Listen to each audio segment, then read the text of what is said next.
Entonces, ¿qué es lo que vamos a ver? La agenda para este capítulo es: primero vamos a ver una jerarquía de archivos, cómo están distribuidos, en qué jerarquía los archivos en un sistema operativo Unix, qué cosas son los archivos Unix, los sistemas de permisos, que ya hemos platicado algo de ellos, estructura de sistemas de archivos, categoría de sistemas de archivos, qué cosa es una ruta relativa y una ruta absoluta, que me imagino que ya todos deben saber en este momento, y manipulación de sistemas de archivos. Lo que van a ver es que muchas de las cosas que fuimos viendo mientras íbamos viendo los comandos, las vamos a volver a repetir aquí porque ya las sabemos. O sea, las cubrimos cuando veíamos eso. Entonces, ¿qué es una jerarquía? Una jerarquía es algo que va a tener una raíz y van a salir árboles, y de cada árbol se pueden dividir más árboles, y todo tiene una jerarquía. La raíz tiene la prioridad máxima y así hacia abajo. Sí queda clara la idea, ¿no? Bueno, pues algo así vamos a tener en una jerarquía de un sistema de archivos. Vamos a tener un nodo, que le vamos a llamar un nodo raíz, y de este nodo sale en forma de una estructura en árbol, muchos otros subdirectorios de primer nivel, y de esos subdirectorios de primer nivel, directorios de segundo nivel, y así hasta donde uno quiera. Todos nuestros archivos van a estar agrupados dentro de esos directorios. Entonces, una buena forma de organizar nuestros archivos. De hecho, esto lo hemos visto, o lo han visto en todos los sistemas operativos que han usado hasta el momento, que me imagino que es Windows. Seguramente ya han usado algunos, a lo mejor una Mac, Android, en iOS, donde no se ve tan transparente el sistema de archivos, pero existe uno, etcétera. Luego, el árbol puede ser de una profundidad arbitraria, pero normalmente cada sistema operativo pone un máximo. Normalmente son 1024 directorios de profundidad, ¿no? O sea, de hecho, yo creo que nunca he visto tener los 1024. Normalmente, o sea, 4 o 5 niveles de profundidad, y estamos muy adentro, ¿no? Luego, cada nombre dentro de ese directorio debe contar con un máximo de 256 caracteres, y lo que decía que no es posible usar más de 1023 caracteres para definir una ruta de nombre. Esto es como el promedio de todos los sistemas operativos, pero cambia. No podemos decir que en todo sea esto, sobre todo en sistemas operativos más modernos, donde estos números se han incrementado muchísimo. Pero ya tener un nombre de más de 256 letras es un nombre que ocupa varios renglones en la pantalla. Es un problema. Por ejemplo, DOS originalmente, el sistema operativo DOS, el tamaño máximo de un nombre de archivo o de directorio, ¿alguien sabe cuánto era? Eran 8 caracteres para el nombre, y se podía tener una extensión de 3 caracteres. Actualmente, yo creo que han visto por ahí algunos archivos dentro todavía del sistema operativo de Windows que mantienen este tipo de estándar, 8 y 3. Y luego, la ruta también ha cambiado muchísimo. Entonces, si me preguntan cuánto para Unix, cuánto para Android, hay que consultar en cada uno porque ya cambió. Entonces, una cosa que es importante es que en Unix todo es un archivo, cosa que ya lo habíamos platicado antes. Solo hay unas poquitas cosas que no son archivos, pero prácticamente todo es un archivo. Entonces, un directorio es un archivo, una liga es un archivo, un dispositivo es un archivo. ¿Qué es un dispositivo? Pues la impresora, el módem, la pantalla, el teclado, el USB, el disco duro, no sé, lo que se les ocurra. Es un dispositivo y está representado por un archivo. Y vamos a ver dónde viven esos archivos. Las excepciones son los dispositivos de red. ¿Cuáles son los dispositivos de red? Por ejemplo, una tarjeta de red. Una tarjeta de red no se representa con un nombre de archivo. No, es lo único que no se representa. De hecho, propiamente, porque me imagino que cuando inventaron el sistema operativo no había dispositivos de red, no sé, realmente no te sé decir, pero si alguien de YouTube sabe, que lo postee, ¿no? Porque este video va a estar en YouTube para que lo consulten y todo el mundo me pueda balconear. El módem es un dispositivo de red, ¿estamos de acuerdo? ¿Alguien todavía usó un módem? Los módems son unas cajitas que hacen un ruidito.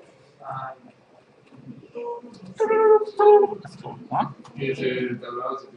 Son lentas, etcétera, etcétera. Realmente el módem no tiene un nombre, pero lo que sí tiene un nombre es la interfase serial que conecta ese módem a la computadora. Entonces, podríamos decir que sí tiene nombre, aunque realmente el módem no tiene. ¿Ok? Luego, Unix no impone o provee ninguna estructura interna para los archivos. ¿Esto qué implica? Que desde el punto de vista del sistema operativo solo existe un tipo de archivo. ¿Qué importancia tiene esto para nosotros? Que si yo voy a escribir en un disco duro y el sistema operativo aprende a escribir en un disco duro, que un disco duro está siendo representado por un archivo, es lo mismo imprimir en la pantalla o imprimir o escribir en una impresora. El mecanismo con el que se sacan los datos, con el que se imprime, es exactamente lo mismo. Para el sistema operativo Unix, una impresora, una pantalla, un archivo, un disco duro, es lo mismo. Son archivos. Entonces, si yo aprendo a utilizar archivos, cualquier cosa que sea un archivo, lo sé usar. Cosa que me simplifica muchísimo. En vez de tener que aprender a usar cada dispositivo de forma diferente, como todos los dispositivos son archivos, solo aprendo cómo escribir y leer en un archivo y sé leer todo. ¿No es una maravilla? Eso no pasa en Windows. En Windows, los dispositivos son tratados como dispositivos, lo que hace que los drivers y muchas otras cosas sean mucho más complicados. Bueno, la estructura e interpretación se deja completamente a la aplicación asociada al archivo y sin embargo existen algunos archivos especiales en Unix que los vamos a ver un poquito más adelante. ¿Cuáles son los tipos de archivos que existen y que se pueden utilizar en Unix? Son 7. Todos estos son archivos, nada más que tienen distintos nombres de archivos. Los primeros son los archivos ordinarios. Los archivos ordinarios son los archivos normales, los comunes y corrientes. Por ejemplo, si yo abro un procesador de palabra, un editor de texto, cualquier cosa para escribir un archivo, no sé, PowerPoint. Bueno, PowerPoint no existe en Unix. La versión de PowerPoint de OpenOffice. Cualquier cosa, cualquier aplicación para hacer gráficos, etcétera, GIMP, etcétera, lo que me va a generar es un archivo normal, un archivo ordinario. Los archivos ordinarios pueden ser orientados a texto, o sea, textos, si yo los abro con un editor de texto puedo ver el contenido fácilmente, o binarios. Como por ejemplo, si yo tengo un código C y lo compilo, pues esa versión compilada de ese código fuente, pues va a ser un código binario, pero sigue siendo un archivo normal, un archivo ordinario. ¿Alguien tiene dudas? A ver, por aquí tengo una pregunta. Sí, en caso de Permítame un momento. ¿existe ese mismo tipo de archivos?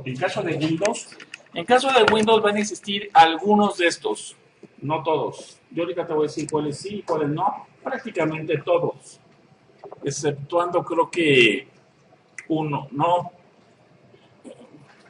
no sé, a lo mejor el pipe con nombres nunca lo he visto en Windows, pero que no lo haya visto no quiere decir que no exista. Lo que sí sé es que si existe, es muy poco usado. ¿Ok? Entonces, ya vimos los ordinarios, ahora vamos a ver los directorios. Los directorios, esos directorios que hablábamos hace ratito, que utilizamos para crear las jerarquías, bueno, esos son archivos. De hecho, si yo lograra abrir con un editor de texto un archivo de directorio, lo que voy a ver, ¿qué cosa creen que es? Voy a ver el contenido de lo que hay dentro de ese directorio. Voy a ver algunos nodos, unos numeritos que se llaman inode, que es el número con el que el sistema operativo le presenta al sistema al archivo, el nombre del archivo, los permisos, quién es el dueño, quién es el grupo, el tamaño, etcétera.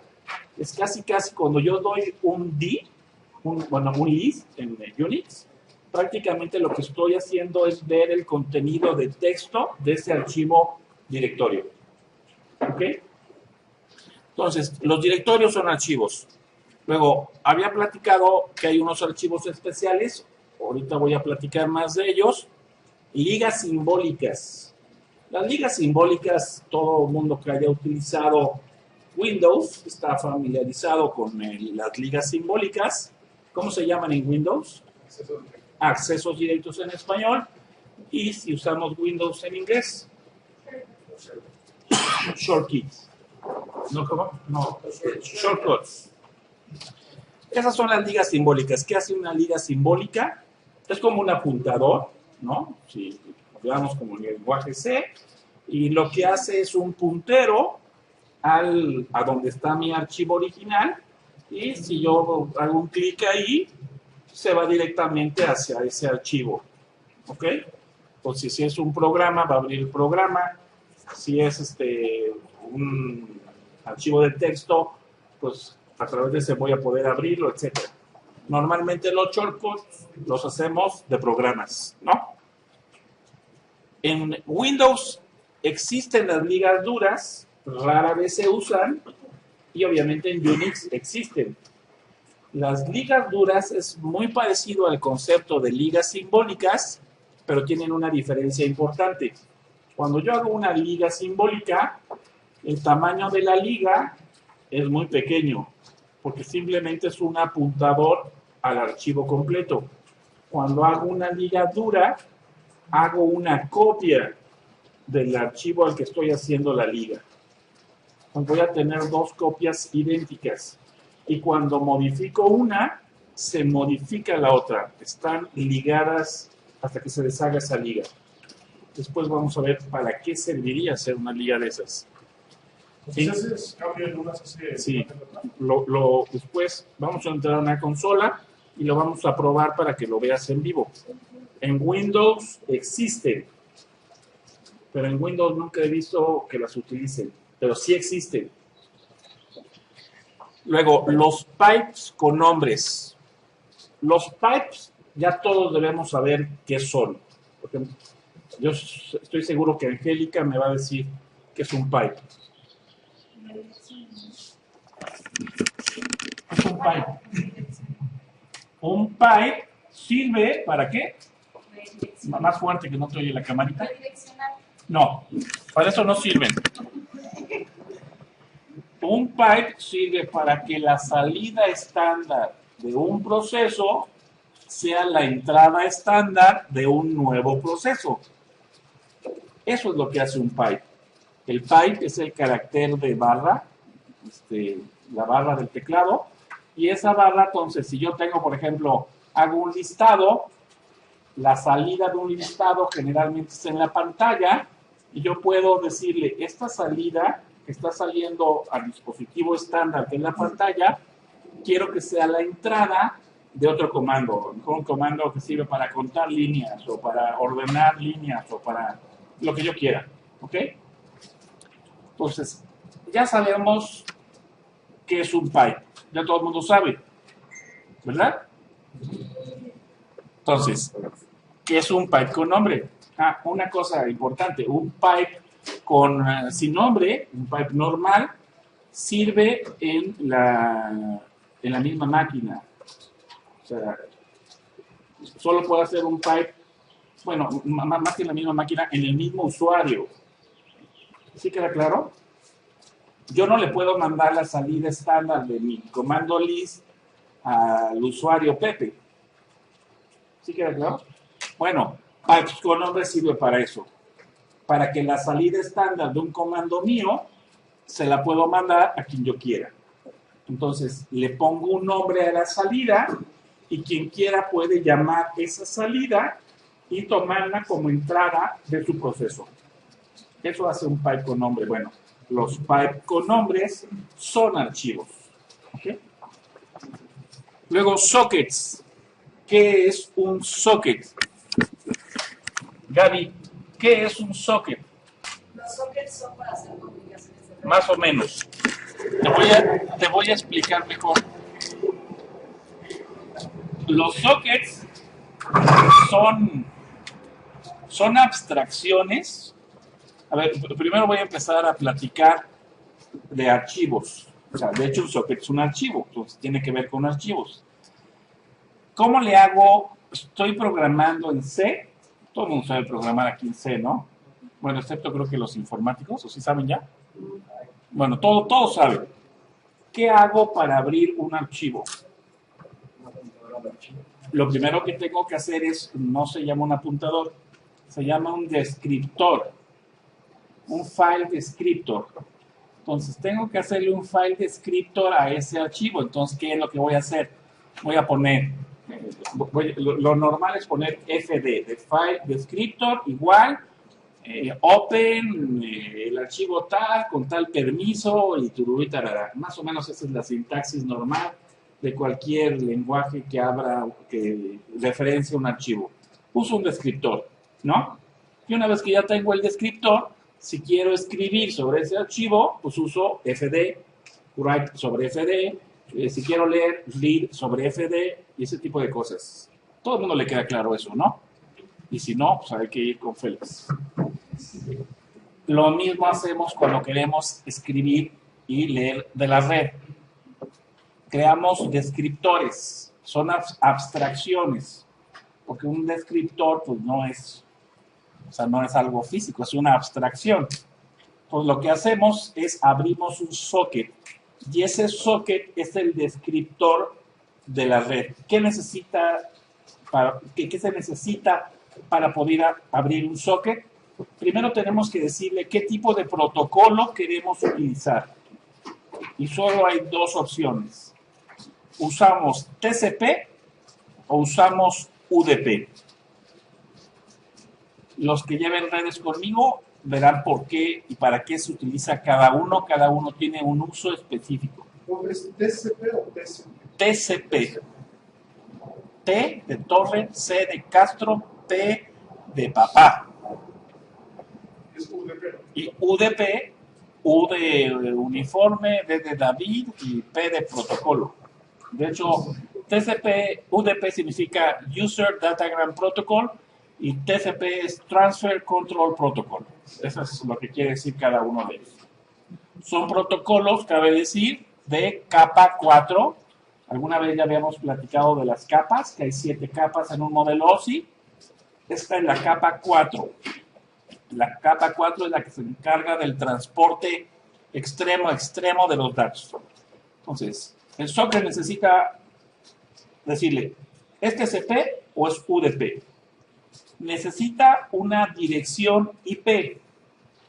Puede ser una dirección IP versión 4, una dirección IP ahora versión 6, pero necesita una dirección.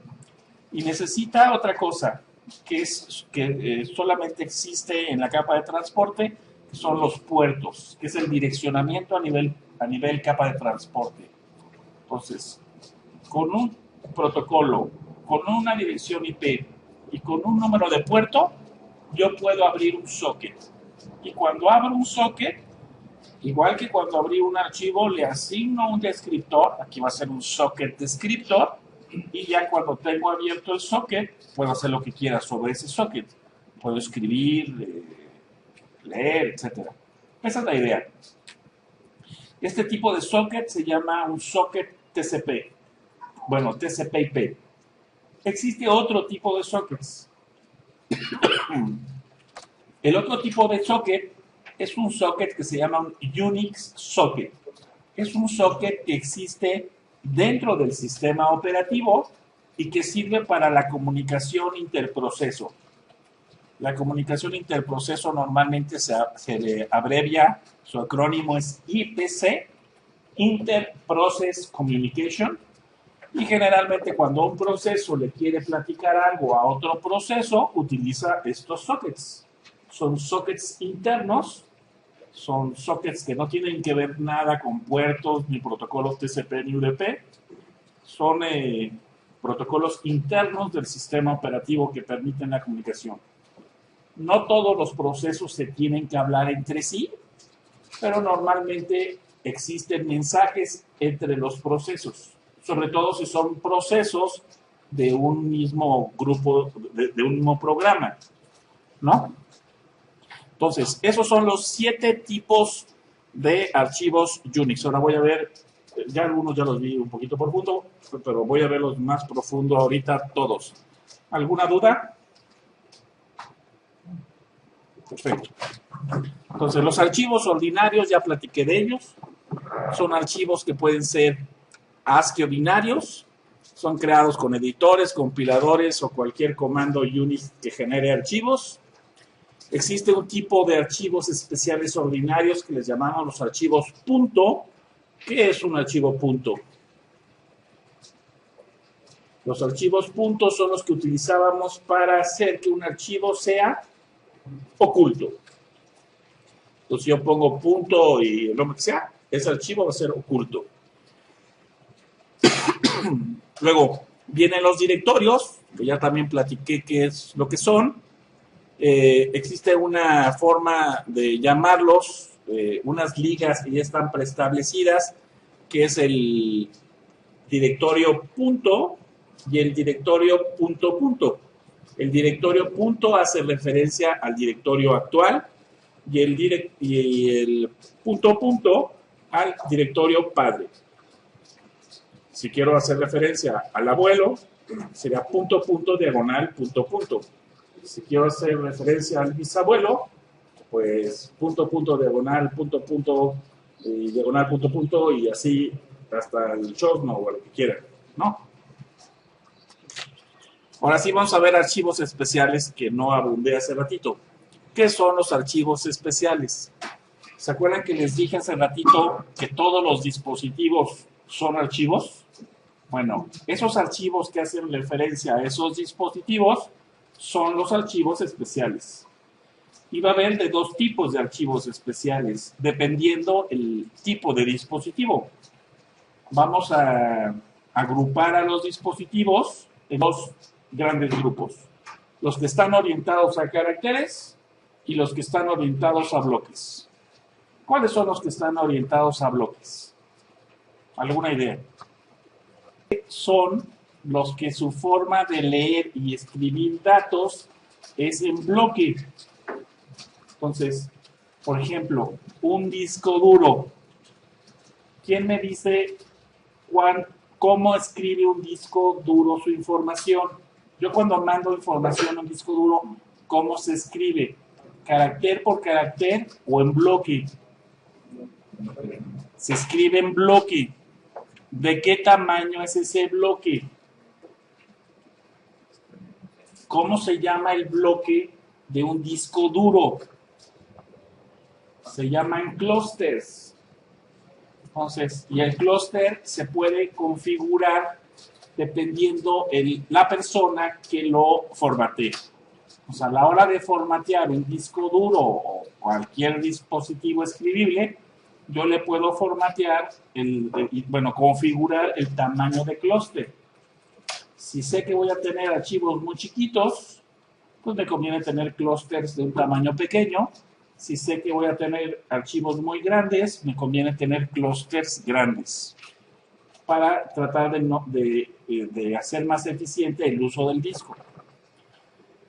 Bueno, y hay dispositivos que están orientados a caracteres. ¿Quién me dice uno? No. Las impresoras, bueno, depende qué impresora. Si es una impresora serial, que no sé si existan todavía, pero en mi época existían.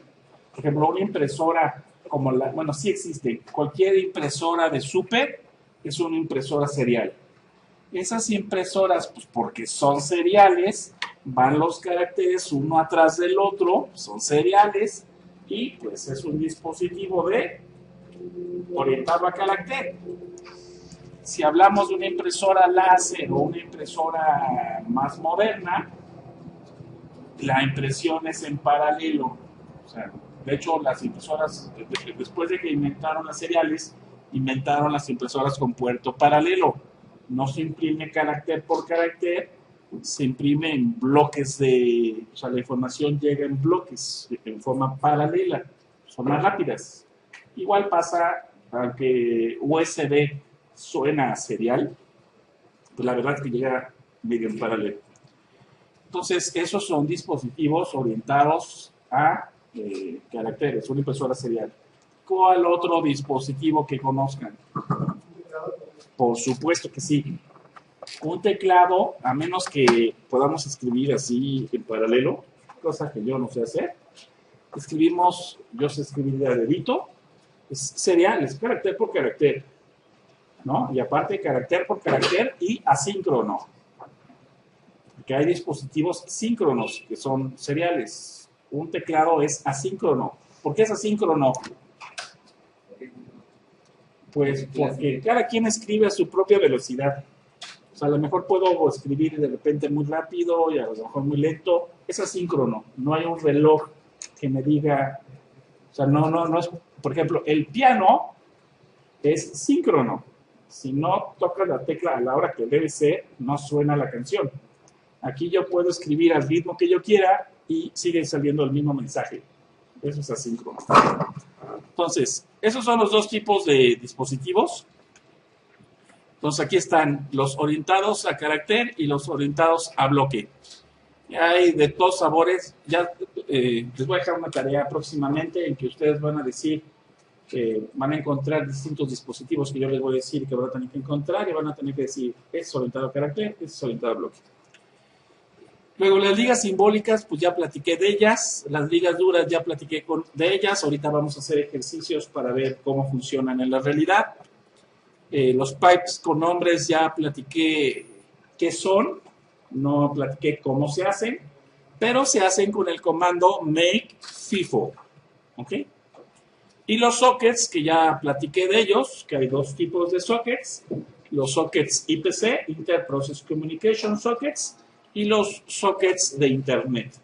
Son los dos tipos de sockets que existen. ¿Alguna duda?